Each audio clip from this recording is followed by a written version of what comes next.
Once you have your claim, the next thing you want to do is to construct a couple of sentences that explain the concept from theory for the reader before you go on to applying it to Sula. Now, there's two elements of this explanation process. One is a couple sentences defining the term or concept within its original context as the theorist presents it. The second piece is to then apply the idea from theory to a contemporary example. Contemporary means happening in America now. Not 10 years ago, not 20 years ago, now. An event happening in America now, a television show, a film happening in America now, some kind of cultural text you can examine from America today that you can use to show the reader, hey, I get this concept and I can explain this concept to you first by showing you how it works today. Then we're going to see how it works in Sula. So let's look at the different pieces.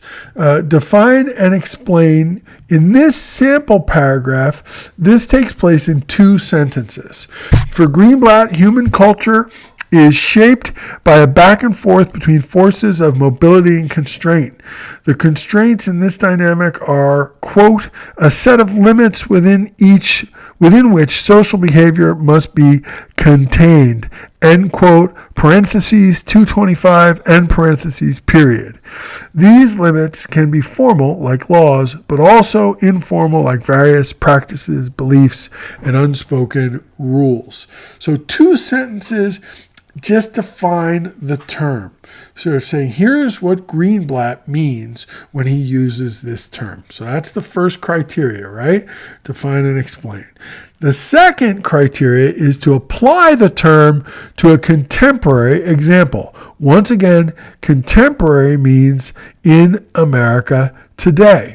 So here's a couple sentences that do that.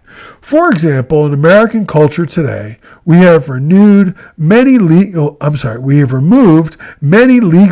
of racism, but significant gaps in economic and educational equity document the enduring power of informal but still systemic constraints on the lives of African Americans. So that sentence sort of says, here's how I see constraint in America today. This concept at work in America today. And it's a good example because it specifically applies to the lives of African Americans. It sets up a nice contrast or comment on what we're going to be looking at in Sula. So that's the first step.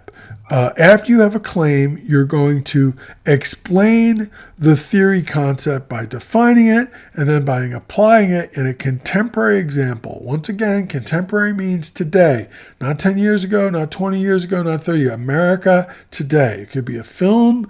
It could be a work of art. It could be a current event, anything that's in America today. That's the important thing. Contemporary means now, present. All right. So hopefully that gets you started on step 2 of the theory paragraph, explaining the theory concept. Oh, no.